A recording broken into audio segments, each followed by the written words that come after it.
Teleamazonas presenta 24 horas con Carlos Sacoto. Amigos de todo el país, muy buenas noches y bienvenidos a 24 horas emisión estelar. Aquí empezamos. Una facción de Pachacutic afín a la CONAIE posesionó a Guillermo Churuchumbi como su nuevo coordinador. Esto tras el Congreso Nacional del Movimiento Político que se instaló entre incidentes en la ciudad de Puyo, provincia de Pastaza. Sin embargo, la designación de Churuchumbi es desconocida por otra parte del movimiento que suspendió el proceso de elecciones. En su cuenta de Twitter, Pachacutic informó por la tarde que el Congreso había quedado legalmente suspendido ya que no había garantías para el desarrollo del proceso. Informaron entonces que darían a conocer una nueva fecha para continuar con este proceso. Así lo ponía Pachacutic en su cuenta de Twitter. Pese a esto, la CONAIE, a través de sus páginas oficiales, ha publicado videos sobre la posesión simbólica de Guillermo Churuchumbi como nuevo coordinador nacional de Pachacutic. Según la CONAIE, Churuchumbi obtuvo 355 votos, mientras que Cecilia Velázquez y Jorge Herrera 289 y 178 respectivamente. Con toda la fuerza, con toda la gana, con toda la voluntad, con toda la sabiduría, vamos a unificarnos. Aquí no es tiempo de venganzas, no es tiempo de desquites, no lo queremos. Si es que hasta aquí ha caído el viento, pues de aquí caminamos con pasos firmes. Así que pedimos, en cada territorio, los cambios que haremos con la gente, con las organizaciones, con los adherentes, queridos compañeros. Y por eso les invito a todos y todas las compañeros, si hemos tenido alguna dificultad, a veces hasta en la familia, hemos tenido discusiones, discrepancias, pero ahora necesitamos una reconciliación, un reencuentro, la unidad de todo el movimiento Pachacutic. Aquí no va a haber resentimientos ni venganza, compañeros y compañeras. No vamos a perseguir a nadie, no vamos a querer con venganza a nadie. Lo que sí vamos a hacer es con cariño, con amor, con corazón, porque los verdaderos Pachacutic, aquí estamos presentes, compañeros y compañeras. Más adelante estaremos en vivo con nuestro corresponsal para conocer otros detalles de lo que ha sido este accidentado proceso electoral en Pachacutic. Seguimos informando. El Consejo de la Judicatura suspendió por 3 meses al juez que liberó a 3 implicados en un caso de pornografía infantil. Durante ese tiempo se revisará la legalidad de su actuación. La decisión fue tomada este sábado 29 de abril por el Consejo de la Judicatura. El juez de la Unidad Judicial Penal Norte de Guayaquil, Roberto Calderón, quien liberó a Luisa Espinosa, creadora de contenido para adultos, y a otros 2 implicados en un caso de comercialización de pornografía infantil, fue suspendido en el ejercicio de sus funciones. El juez ya fue desactivado del sistema SATJET, que es donde los jueces realizan sus actuaciones y las suben a conocimiento de la ciudadanía, y también ya fue notificado mediante correo electrónico con acción de personal de suspensión de su cargo. Cabe indicar que esto no es una sanción aún. Luisa Espinosa, Idris Ibón M. y Samuel Wilmanché fueron detenidos el pasado 28 de febrero con unos 10.000 videos y fotos, además de equipos de grabación que los implicaban. Ellos pasaron por cerca de 2 meses en prisión preventiva, hasta que el juez Calderón les dictó medidas cautelares, saliendo en libertad condicional, lo que levantó las alarmas de la Judicatura. El fiscal ha sido contundente de que existen informes, de que existen peritajes sobre el delito cometido por estos 3 ciudadanos procesados. Incluso el mismo juez, en su decisión de sustituir la medida cautelar, dice que comprende la gravedad del delito. Por eso llama la atención al Consejo de la Judicatura de que, a pesar de que el mismo juzgador indica de que comprende la gravedad del delito, sustituye la medida cautelar de prisión preventiva. En este tipo de casos, la Judicatura no puede actuar de oficio. Sin embargo, la decisión se da por la denuncia que interpuso un abogado en libre ejercicio en contra del juez Calderón. La Fiscalía había anunciado que lo haría días atrás. Sin embargo, esto nunca ocurrió. La suspensión se extenderá por 3 meses, en los cuales no recibirá remuneración y se evaluará su accionar. La actuación jurisdiccional del juez debe ser conocida por la Sala Penal de la Corte Provincial de Justicia del Guayas a fin de que se examine la existencia de un error inexcusable y de existirlo, se aperturará el sumario administrativo y de ser el caso, se procederá a la destitución del juez. ¿Pero qué pasará con las 3 personas que dejó en libertad el juez en el caso de que sea suspendido? ¿Podrían volver a prisión? La decisión del juez, de eso ya no se puede apelar inclusive, sino que si ya el juez decidió sustituir la medida cautelar de prisión preventiva, incluso sobre eso tampoco existe apelación. El Consejo de la Judicatura aseguró que se instruyó a la Dirección Provincial del Guayas para que se dé celeridad y se inicie el procedimiento disciplinario contra el juez Roberto Calderón. Esta suspensión ocurre 11 días después de que el juez Luis Ceballos de Esmeraldas también fuera suspendido, luego de que liberó a alias Elvi, quien sería cabecilla de una banda criminal y uno de los presuntos responsables del múltiple asesinato en el puerto pesquero de Esmeraldas. Y hablando de decisiones polémicas, escuche esto. Un tribunal anuló el caso Fortunario, donde se investigaba una presunta captación ilegal de dinero. La trama empezó hace un poco más de un año. La Fiscalía investiga a 3 personas y a la empresa Fortunario Activos Digitales S.A. Hoy la institución informó que con el voto de la mayoría de los jueces, Fabián Favara y Lady Ávila, la sala especializada de la Corte de Pichincha declaró la nulidad de todo lo actuado en el proceso. Esto implica la devolución de 7,6 millones de dólares que estaban inmovilizados durante la etapa de investigación previa.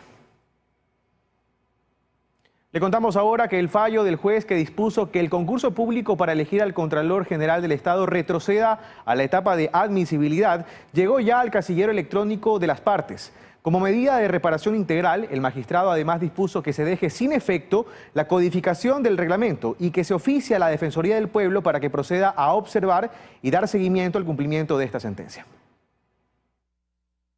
Es la sentencia escrita por el juez de la Unidad de la Familia, Niñez y Adolescencia del Cantón Rumiñahui, Juan Gómez Guayasamí, quien tramitó una acción de protección presentada por la ciudadana Andrea Medina, argumentando causales como inseguridad jurídica, falta del debido proceso y ausencia de una medida de acción afirmativa para promover la participación de las mujeres en el concurso público de selección del Contralor General del Estado que hasta ahora había llevado a cabo una comisión ciudadana. El proceso se encontraba en la etapa de calificación de méritos de 103 postulantes. Pero como medida de reparación integral, el juez dispuso en el primer punto que se retorne o retrotraiga la etapa de verificación de requisitos, prohibiciones e inhabilidades de los postulantes conforme oposición para la designación de la primera autoridad de la Contraloría. En el segundo, que se deje sin efecto la codificación del reglamento para el concurso. En el tercero, que se disponga el inmediato cumplimiento del cronograma del concurso y que se otorgue un punto por paridad de género. Además, que se descalifique a todos aquellos concursantes que no han cumplido con los requisitos establecidos al momento de la presentación de la postulación. Como cuarta medida de reparación, el juez Gómez ordenó al Consejo de Participación Ciudadana y Control Social que pida disculpas públicas por la no contemplación de medidas de garantías para la paridad de género. También que se continúe con el proceso de selección y designación de la nueva autoridad,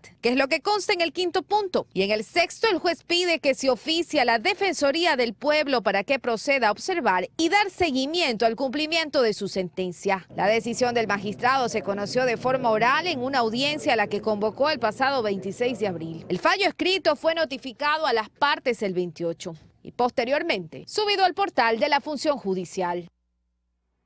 Y a 16 días de la posesión de los nuevos consejeros de Participación Ciudadana y Control Social, en la institución sus delegados participan del proceso de transición que llevan adelante.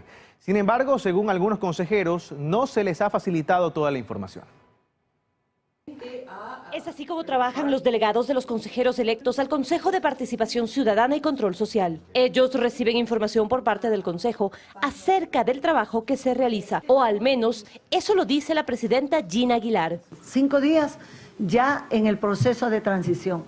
Todas las áreas, todos los departamentos están pasando la información a las delegadas, delegados, que han determinado las autoridades que están por entrar acá. Sin embargo, según una de las consejeras electas, la información no estaría completa. Con el pretexto de que es confidencial, no se nos está entregando la información como tal, y lo que más nos preocupa sobre todo es que lastimosamente, según el cronograma que tiene planificado el Consejo actual, nos piensan entregar, por ejemplo, la designación de autoridades hasta el 12 de mayo. Y aunque dice que ellos preferirían posesionarse y poder efectuar el trabajo que requieren en su momento, son respetuosos. Quede todo en pausa para que puedan llegar a impulsarlo, que pueda el nuevo Consejo llegar a hacerlo.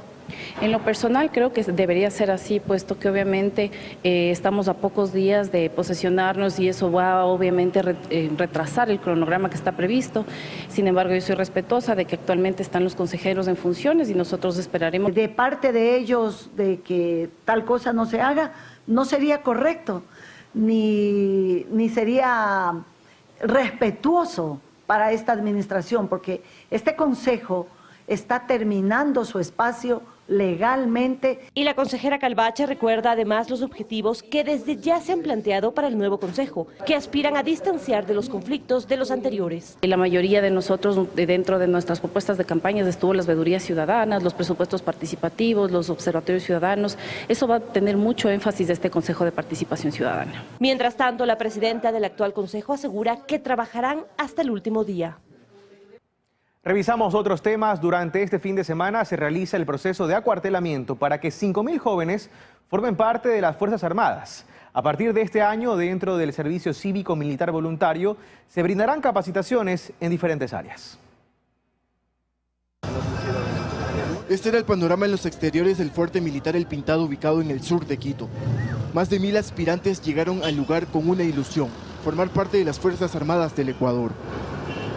Yo tengo aquí desde las 4 de la mañana. Vengo yo a realizar el servicio militar y mi sueño es seguir la carrera de soldado.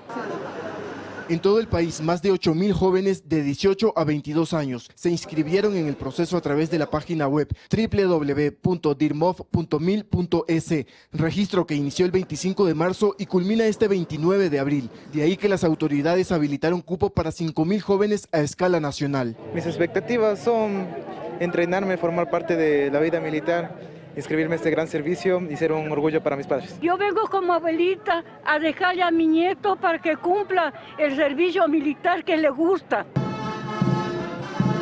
Mediante una ceremonia, autoridades de las Fuerzas Armadas dieron la bienvenida a los aspirantes en este primer llamado para los nacidos en el 2004. Siéntanse orgullosos de estar aquí. No todos quienes están en edad de realizar el servicio militar toman esta valiente y brillante oportunidad de vida, la misma que se les otorga un mayor impulso para convertirse en los artífices del desarrollo de la nación. A partir de este año, dentro del Servicio Cívico Militar Voluntario se brindarán capacitaciones en diferentes áreas. Que consiste en dar capacitación en más de 27 áreas de conocimiento a los conscriptos. Entre otras tenemos mecánica, tenemos gastronomía, tenemos jardinería, tenemos carpintería y muchas otras más. Dentro de los requisitos para ingresar a las filas de las Fuerzas Armadas constan ser ecuatoriano de nacimiento, tener 18 a 22 años, formulario de inscripción impreso, ficha médica, contar con al menos una dosis de la vacuna contra el virus del COVID-19 y no tener antecedentes penales.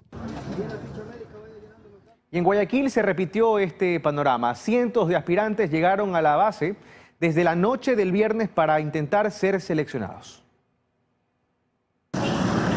El acuartelamiento se cumple este fin de semana, pero en Guayaquil las largas filas iniciaron desde la noche del viernes. Y es que los jóvenes de entre 18 a 22 años inscritos quieren convertirse en ser los primeros evaluados, pues son 8.000 los postulantes, pero solo hay 5.000 cupos. A mí me encantaría estar adentro, servirle a la patria de manera correcta. Esta era la fila. Mientras más avanzaba la noche, eran más los que llegaban. Y aquí pernoctaron, llegando de diferentes partes del país, buscando un cupo. Está dispuesto. Hay veces ya nacen con su vocación. Está decidido. La familia lo que tenemos que darle la bendición, rogar a Dios que todo salga bien. Para este proceso se han habilitado 26 centros de reclutamiento a nivel nacional. Y en Guayaquil se va a realizar en las unidades militares de la base de movilización occidental, el Fuerte Militar Huancavilca y la Escuela de Infantería Aérea. El servicio militar voluntario comprende un año de acuartelamiento. Para esta, que es la primera llamada, la fecha de finalización del servicio será el 27 de abril de 2024. Mi sobrino está muy encaminado a hacer definitivamente un cambio, a hacer algo mejor por este país y por eso está aquí. Me siento muy bendecida y me siento orgullosa de mi hijo que haya tomado esta decisión. La mañana de este sábado este era el panorama. Poco a poco los jóvenes eran atendidos, pero la larga fila seguía bajo el fuerte sol. A mí me gusta y quiero ser militar, pero primero quiero entrar al acuartelamiento. Ahora toca el examen físico, médico, ontológico, psicológico y de laboratorio. Aprobado estos últimos exámenes, prácticamente ya estarían declarados aptos y se procede a la distribución en las nuevas unidades militares en las que van a permanecer durante un año. La segunda llamada para acuartelamiento en este año está prevista para el mes de septiembre. Le contamos ahora que este viernes se registró el desbordamiento de la quebrada La Bocana en la parroquia El Limo, cantón Puyango, provincia de Loja. La Secretaría de Gestión de Riesgos informó que como resultado de la inundación se reportaron 5 viviendas destruidas, 9 vehículos afectados y 15 metros de vía afectada también, lo que obligó al cierre de una vía de tercer orden. El agua generó problemas en los sectores 3 de noviembre, La Bocana y La Palmira. Y los organismos de socorro han atendido cerca de 1.800 emergencias en Ecuador durante el invierno. Los daños reportados por las intensas lluvias van desde pérdidas materiales considerables como la destrucción de 120 casas hasta pérdidas humanas. 33 personas han fallecido en eventos como inundaciones y deslaves.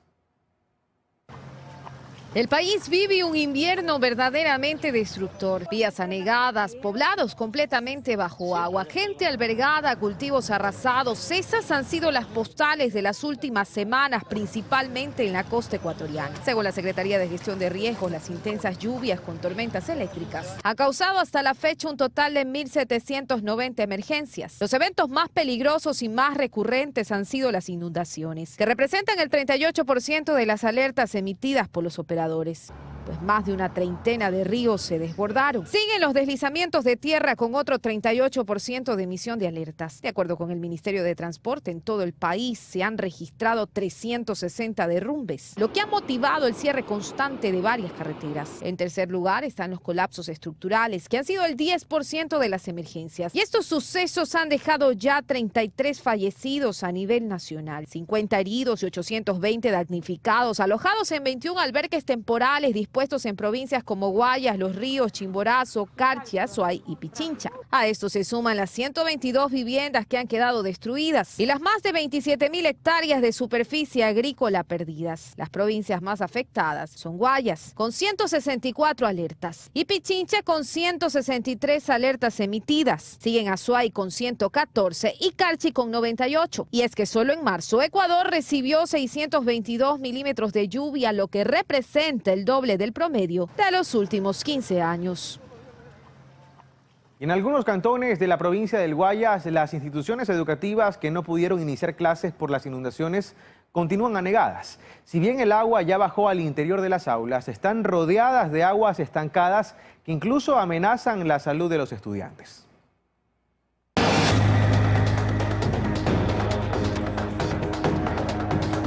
Es la Escuela Fiscal Tungurahua, la única unidad educativa del recinto Barbasco, Cantón Palestina. Pasó más de una semana inundada tras el desbordamiento del río Daule, de ahí que los niños de esta localidad y sus alrededores no han podido recibir clases. No se pudo iniciar clases porque se subió el agua, está bajando poco a poco. Si bien ya no hay agua dentro de las aulas, sigue anegada el área de juegos y también el acceso a la cancha. En la escuela José Joaquín de Olmedo del recinto Las Maravillas, Cantón Daule, el patio todavía está inundado. Lo mismo que en la escuela Rafael García Goyena del recinto Candilejos en Salitre, donde el río sigue copando gran parte del terreno que rodea al establecimiento. De hecho, hay escuelas como la José Daniel Carlos del recinto Boca de las Piñas, que parecen islas. No se puede cruzar.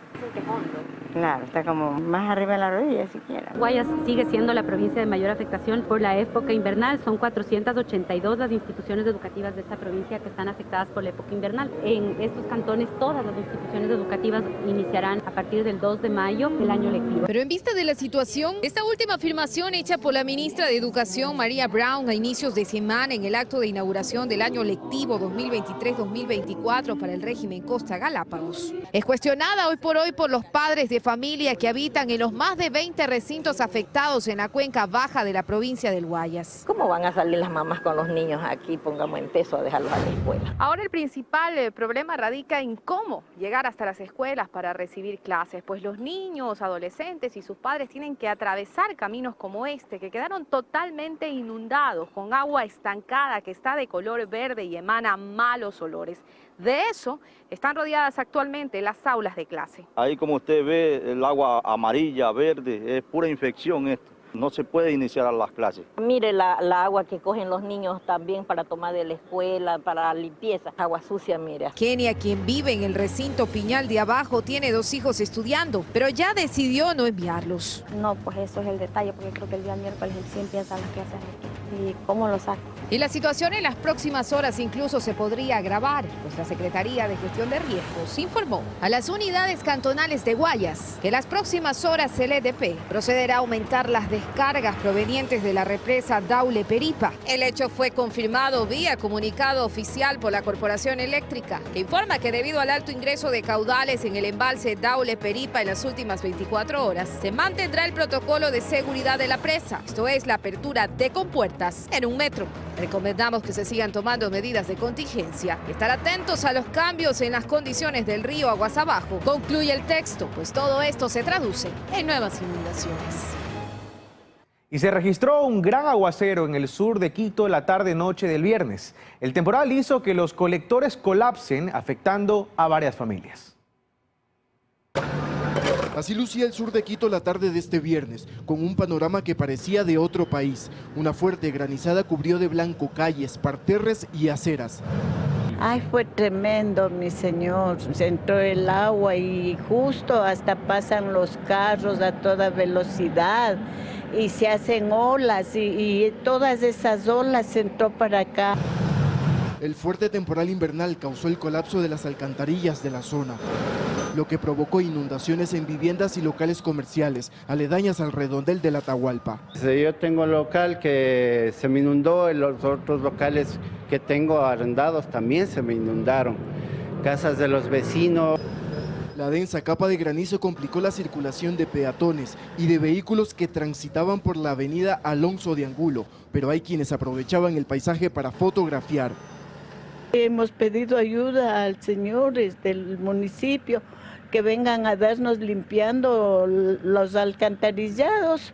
Dicen que no hay cómo porque están con las raíces de los árboles. Mediante esta publicación en Twitter, el comandante del Cuerpo de Bomberos de Quito, Esteban Cárdenas, señaló que se reportaron al menos 10 emergencias en Quito debido al fuerte temporal invernal. Y el luto continúa en las familias que perdieron a sus seres queridos en la tragedia de Alausí. Uno de ellos es Dani, quien perdió a toda su familia y aún hoy, tras más de un mes de búsqueda, no logra encontrar a todos. Dani Lema asegura que no se rendirá hasta hallarlos. A la fecha, 50 personas han fallecido producto de esta tragedia. Repetir el mismo momento era como que yo ya me sentía agotado, ya solo decía, encuéntrales a todos, para ya no vivir este capítulo tan amargo otra vez. Antes de la tragedia, a Dani le faltaba poco para terminar su carrera. Por días no supo qué sería de él sin su familia, pero dice que ha llegado ayuda y la universidad le va a permitir finalizar sus estudios. Y como les prometí a mis padres, cumplir el sueño que desde niño me enfoqué a cumplir el sueño. Como dije, quiero llegar a sanar a personas vivas, nunca encontrarme con la muerte. El día que me encuentre con la muerte solo será para encontrarme con ellos. Perder a su familia y de esta manera ha sido un golpe inexplicable para Dani, que hoy recibe ayuda psicológica. Pero también son ellos, su familia, su fortaleza para seguir. Yo estaré hasta que la situación misma me la permita. Ese es el luto que aún hoy, más de un mes después, sufre Dani y las decenas de familias que perdieron a los suyos en esta tragedia, que ha dejado 88 personas fallecidas, de las cuales 38 siguen bajo los escombros. El pasado 26 de abril, con una misa y un sentido minuto de silencio, las familias los conmemoraron, pidiendo por su descanso y que nadie se rinda hasta encontrarlos a todos. Cuánto dolor.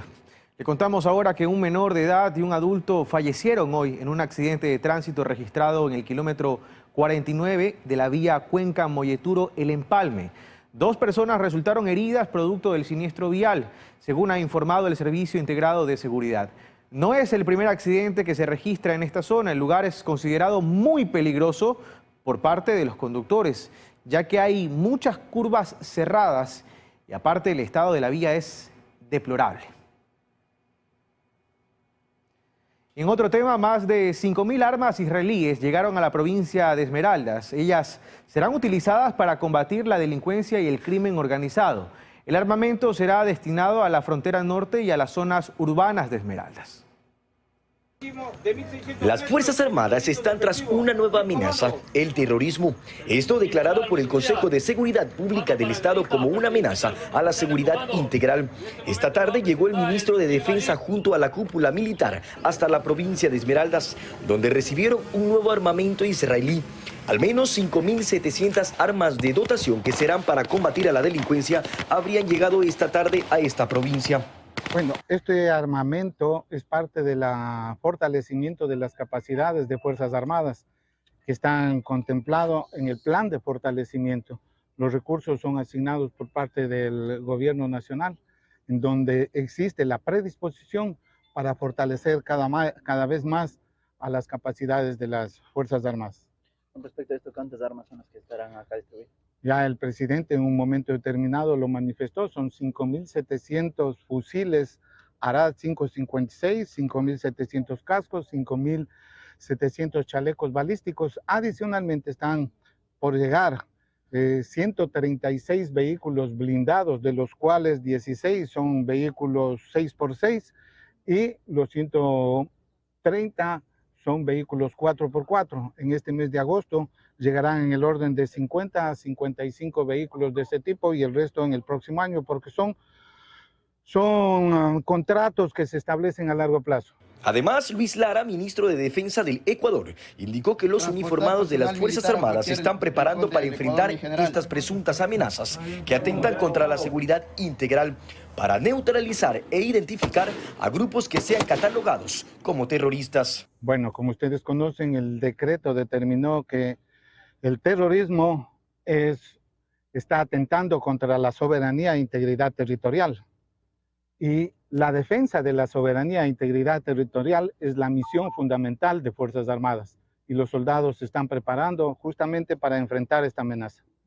La disposición que tienen todos los uniformados es hacer uso de su arma de dotación en caso de ser necesario. El mensaje es que hemos pasado y que el Estado ha tomado la firmeza decisión de identificar a los grupos, a los elementos, a los ciudadanos, a las organizaciones, a cualquier elemento que genere terror. El señor ministro de Defensa ha dicho, ya basta, no puede seguir esto adelante, y ese es el mensaje permanente. Ahora, yo sí quiero decir que esa no es una actividad particular de nosotros, sino de todas las instituciones y también de la población. El respaldo de ustedes es significativo para nuestros soldados. Con esta nueva medida por parte del gobierno ecuatoriano, se espera que se reduzca la delincuencia y la ola de criminalidad que azota a la provincia verde. El Ministerio del Interior informó que se logró la captura de Jesús Boris C., alias Titi, quien era el quinto más buscado de la provincia del Guayas por el delito de asesinato dentro de un caso ocurrido en marzo de 2020. Alias Titi fue capturado la noche de este viernes en el sector del Fortín, en el noroeste de Guayaquil. El comandante de la policía, Fausto Salinas, indicó en redes sociales que alias Titi también consta en la lista del objetivo 30 del Distrito Metropolitano de Guayaquil. Vamos a una pausa comercial, amigos, pero le contamos de inmediato lo que tendremos al volver. En Quito se registró poca afluencia de personas en las terminales terrestres durante este sábado, mientras que en la terminal terrestre de Guayaquil se reportó gran movimiento de turistas. Además, Se cumple la tercera semana de constantes combates en Sudán a pesar de la renovación del alto a fuego. Con esto regresamos.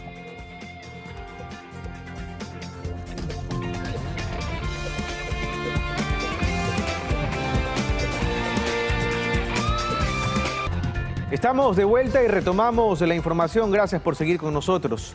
Guillermo Churuchumbi resultó electo como coordinador nacional de Pachacutic. Estos resultados se obtuvieron en medio de varios enfrentamientos. El contacto a esta hora es con Jefferson Santos, quien ha seguido de cerca esta jornada electoral. Adelante, Jefferson, buenas noches, te escuchamos. Compañeros, ¿qué tal? ¿Cómo están ustedes? Muy buenas noches, saludos desde acá de la ciudad de Puyo, en la provincia de Pastaza. Ha sido una jornada larga realmente, sin embargo, pues Guillermo Churuchumbi al final pues de este día ha resultado electo como coordinador nacional del movimiento Pachacutic. Esto sí, antes en la mañana varios problemas, varios inconvenientes que se dieron justamente por reclamos en cuanto pues a quienes debían votar y pues quienes estaban inscritos en el padrón electoral. Sin embargo, pues a lo largo de la jornada los problemas se fueron superando. Leonidas Sisa muy temprano intentó intervenir, sin embargo también fue recriminado por miembros del movimiento Pachacutic que pues lo asocian al ala correísta. Jamás ha habido un ala correísta. De pronto atribuyen a nosotros. Por favor, nosotros desde el primer día dijimos sobre la experiencia de Lucio Gutiérrez, no podemos entregar nuestro proyecto político a foráneos. Luchamos juntos contra las políticas de Correa. Por su parte, y luego de todo esto, se tomó juramento ya en el Coliseo Municipal y Guillermo Churuchumbi asumió ya la coordinación nacional del movimiento Pachacutic. Además de destacar que se realizó un reconteo de votos, sin embargo, pues al final los resultados fueron a favor, como decíamos, de Churuchumbi. Él pues también se refirió sobre su victoria y lo que pasó durante este día en el proceso electoral. Han intentado dividirnos, han intentado desprestigiar, diciendo que somos violentos. Nosotros no somos violentos, nosotros somos ciudadanos de la paz, que luchamos por el bienestar de su familia, de sus hijos. Luchamos en las calles por defender los derechos humanos, luchamos en las calles por defender la vida.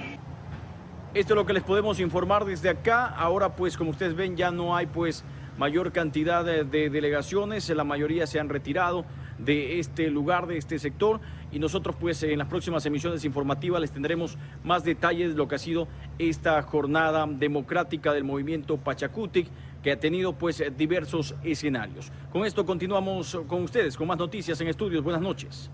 Gracias, Jefferson, muy buenas noches desde el Puyo Pastaza. Estaremos pendientes de otras reacciones. Tenemos más noticias para ustedes. En Quito se registró poca afluencia de personas en las terminales terrestres durante este sábado, mientras que en Guayaquil se espera la salida de 200.000 turistas desde la terminal terrestre durante el feriado. Así lució la terminal de Carcelén en el norte de Quito este sábado. En horas de la mañana y por la tarde se registró poca afluencia de usuarios. Me estoy yendo a las piscinas de Chachimbiro. Es decir, aprovechar el feriado. Claro, aprovechar porque a despejar la mente de tanto trabajo, todo eso. Aprovechando el feriado a visitar a la familia hasta el 1 de mayo, a celebrar. Quienes decidieron salir de la capital prefirieron visitar la región Sierra. Imbabura y Carchi fueron parte de los destinos preferidos. Por el norte está más tranquilo que por acá, por la costa, entonces nos vamos a pasar un rato de tranquilidad por allá. La Agencia Metropolitana de Tránsito desplegó a 1.200 agentes como parte del operativo de seguridad en las vías. Por ello, en las terminales se realizaron controles de forma aleatoria. Una revisión física visual, tanto del estado del conjunto óptico delantero posterior, estado de los neumáticos, estado de los brazos limpiaparabrisas, del parabrisas que se encuentran en óptimas condiciones para garantizar el traslado de usuarios y conductores. Sin embargo, en la provincia del Guayas, el panorama fue distinto. Allí las autoridades prevén que durante este fin de semana y feriado por el Día del Trabajador, cerca de 200.000 personas salgan desde la terminal terrestre de Guayaquil y la terminal Pascuales. para descansar un poco, salir del estrés del pan de cada día, que es la violencia y la delincuencia. Estoy viajando para la ciudad de Santa Elena, los 3 días, el día sábado, domingo y mañana lunes. Ante la gran movilización de personas, las autoridades informaron que habrá presencia policial, militar y de agentes metropolitanos en las estaciones. La afluencia normal, todos los carros sí llenos, pero no gran demanda de pasajeros, no. Recién el día de ayer hubo afluencia de pasajeros en la tarde. Los operativos se mantendrán hasta el 1 de mayo y se controlará además que las unidades cumplan con el estado de excepción que rige en provincias como Guayas, Santa Elena y Los Ríos. Bien, y mucha atención, a más de 40 países pueden entrar viajeros ecuatorianos sin visa en la actualidad. La mayoría de destinos están ubicados en Centro y Sudamérica. En Asia también hay naciones a las que se puede ingresar únicamente con el pasaporte ecuatoriano, como China, Israel y Turquía.